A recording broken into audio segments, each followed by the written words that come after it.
एक बात याद रखो कि लड़कियां तुम्हारी तरह एक ह्यूमन बीइंग है, एक इंसान है। लड़कों के लिए ये काफ़ी मुश्किल होता है, ये याद रखना। ओके, मेरे लिए काफ़ी मुश्किल था और मैं जानता हूँ कि कुछ लड़कों के लिए ये होता है कि हमको लगता है, मुझे याद है मैं जब छोटा था तो ऐसे लगता था जैसे कि वो एक दूसरे प्लैनेट से आई हुई है, वो किसी और प्लैनेट से आई हुई है, हो ना। वो उसका बिहेवियर अलग ही होना चाहिए। ये देखो कुत्ता आ गया और ये कुत्ता बहुत फ्रेंडली हो गया। अरे यार, इतना फ्रेंडली, इतना फ्रेंडली कहाँ से आया है कुत्ता? बहुत friendly, very good. Okay okay okay okay. अरे मैं इसको जानता ही नहीं हूँ, लेकिन कुत्ते मुझे जानते हैं, मैं उनको जानता नहीं हूँ, वो मुझे जानते हैं। क्या यार, किधर से आ गया?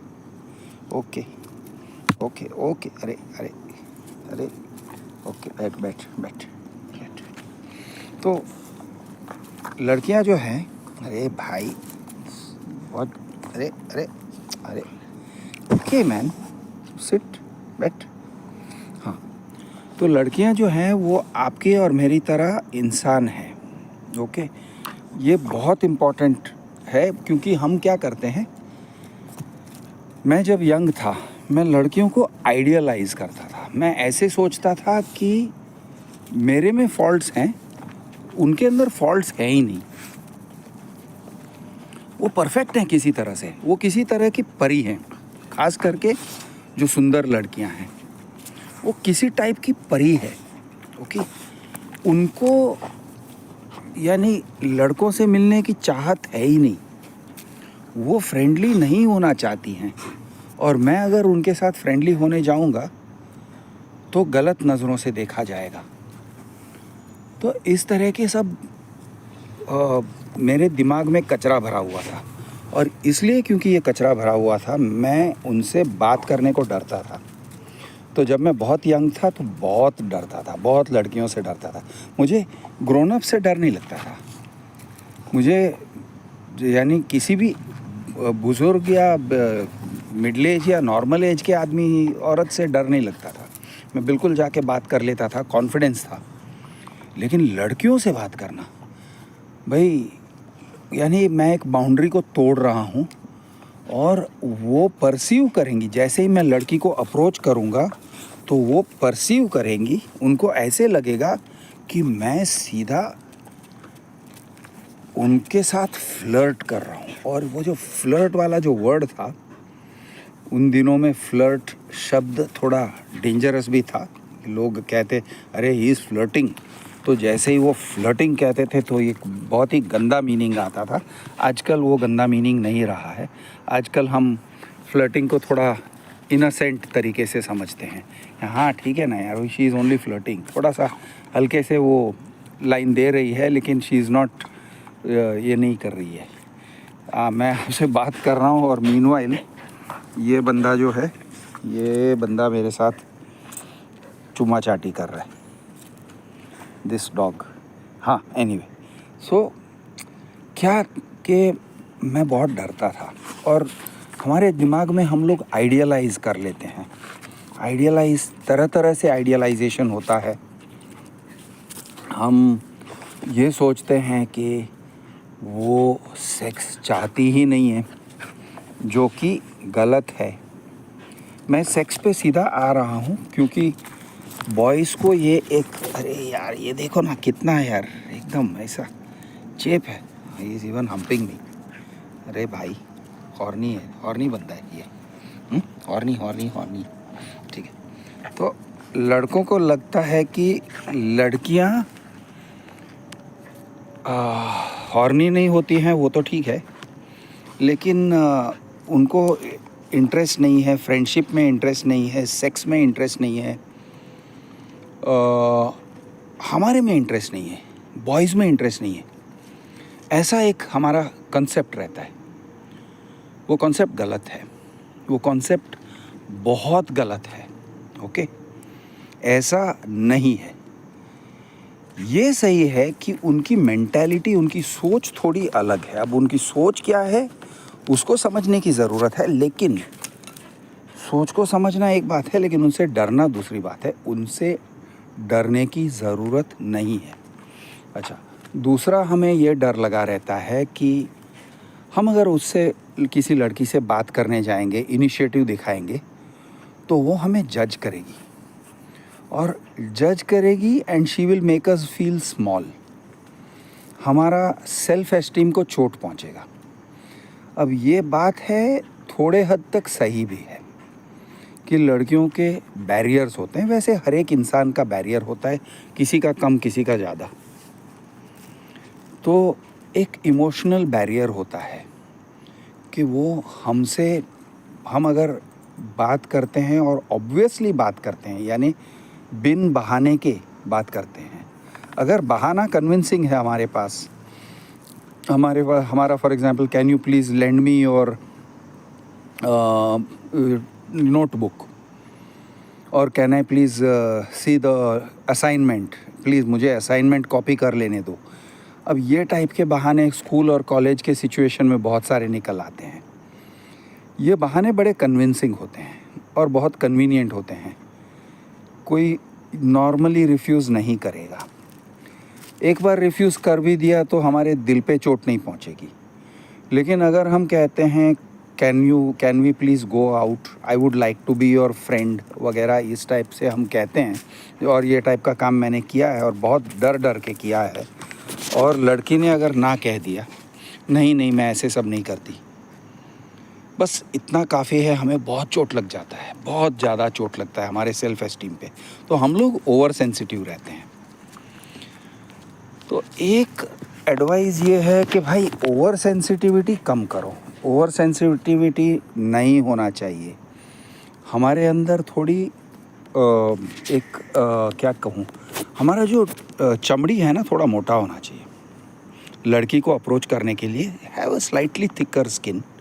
अगर उसने रिजेक्ट कर दिया तो हाँ ठीक है, रिजेक्ट कर दिया, और उसको रिजेक्शन को पर्सनली मत लो।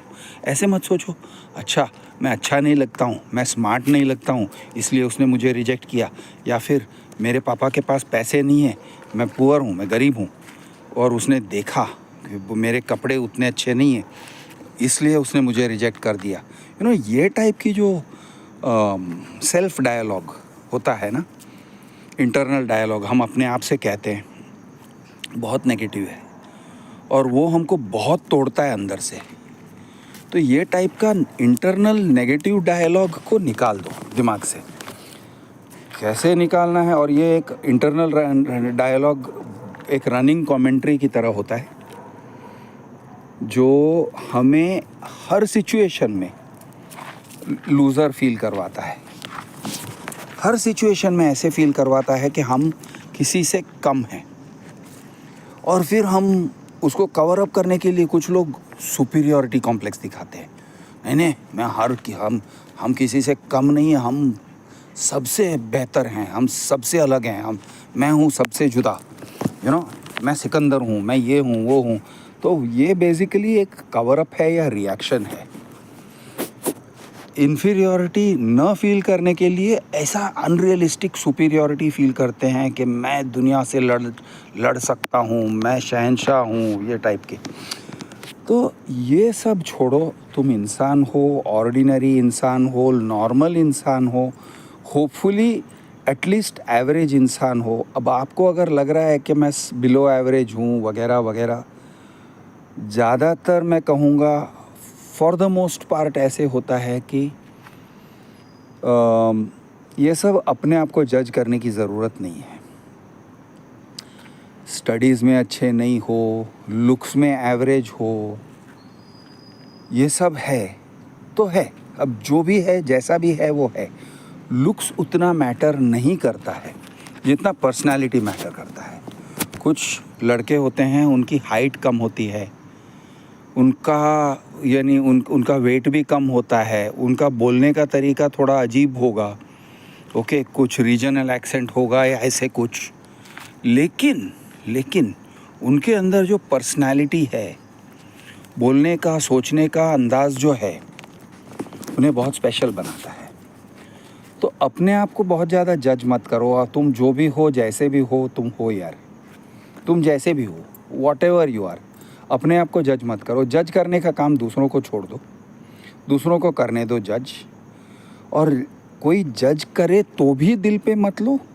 और ज़्यादातर ये मत सोचो कि लड़कियां तुम्हें जज कर रही है। तुम लड़की के पास जाके बात करते हो तो सारे लोग तुम्हें देख के तुम्हें जज कर रहे हैं। ये टाइप के जो फियर्स होते हैं ना, ज़्यादातर इमेजिनरी है। किसी को टाइम नहीं है, किसी के पास टाइम नहीं है तुमको देख के तुम्हारे बारे में सोचने का और तुम्हारे बारे में बुरा सोचने का, टाइम नहीं है। किसी के पास टाइम नहीं है, सब लोग अपने आप को देख रहे हैं। तो ये सेल्फ कॉन्शियसनेस जो होता है कि मैं कैसे बोलूँगा, किस तरह से बोलूँगा, अरे काश मैं इंग्लिश जानता, क्योंकि मैं हिंदी में बोलता हूँ या गुजराती में बोलता हूँ या मराठी में बोलता हूँ तो अरे वो कहेगी ये तो वर्नैक्युलर लड़का है। इंग्लिश स्पीकिंग लड़का होता तो मुझे वो रिस्पेक्ट देती। ये सब टाइप की जो भी सोच है, जो भी है, या मेरे पापा के पास की सिर्फ स्कूटर है और उसके पापा गाड़ी चलाते हैं, उनके पास बड़ी गाड़ी है, ये टाइप की जो सोच है वो मुझे जज करेगी, इसको देख के जज करेगी, उसको देख के जज करेगी। ये सब छोड़ दो यार। अगर होता है, अगर जज करती है तो कर लेने दो, इट्स ओके। उससे तुम मर नहीं जाओगे, उससे तुम्हारा कुछ बिगड़ेगा नहीं। अगर जज करती है इट्स ओके, बहुत दिल पे मत लो, चोट मत खाओ, इट्स ओके। हाँ ठीक है यार, तुम भी तो जज करते हो। एक लड़की को देख के कहते हो वो ऐसी है, वो वैसी है, उसने छोटे छोटे कपड़े पहने हुए हैं, वो डेस्परेट है। हम भी तो जज करते हैं। तो जज होने का भी डर छोड़ दो और दूसरों को जज बने वहाँ तक मत करो। लेकिन अगर तुम्हें जज होने से डर है, छोड़ दो, उसे दिल से निकाल दो। कहना आसान है, मानता हूँ, करना थोड़ा मुश्किल है, लेकिन एक बार वो फंडे को दिल में उतार लोगे ना तो करना उतना भी मुश्किल नहीं है। तो अपने आप को जज करना छोड़ दो। अब लड़की को तुम अप्रोच करते हो, हाय हेलो कहते हो, हाउ आर यू कहते हो, या कुछ कहते हो, चलो can we go out for a coffee, चलो मेरे साथ तुम कॉफ़ी पे चलोगी, या और थोड़ा आगे बढ़ जाते हो और कहते हो चल मेरे साथ गार्डन में चलेगी क्या, या डेट पे लेके जाऊं क्या, कुछ कहते हो, कुछ भी कहते हो। मूवी में चलें क्या, एक बहुत अच्छा मूवी आया हुआ है, चल मेरे साथ पिक्चर देखने चलेगी क्या। अगर तुम ये कहते हो और उसने मना किया तो टेंशन मत लो और ये भी मत सोचो अब मैं उससे कभी नहीं पूछूंगा, या फिर अब मैं किसी भी लड़की को ऐसे नहीं कहूँगा। ये टाइप के रेजोल्यूशंस मत बनाओ। बिंदास रहो, पूछो। एक ने मना कर दिया, चलेगा। हो सकता है वो सिचुएशनल था, हो सकता है उसने इसलिए मना किया कि उसके पास सेल्फ कॉन्फिडेंस नहीं है। लड़की को भी कॉन्फिडेंस के इश्यूज होते हैं।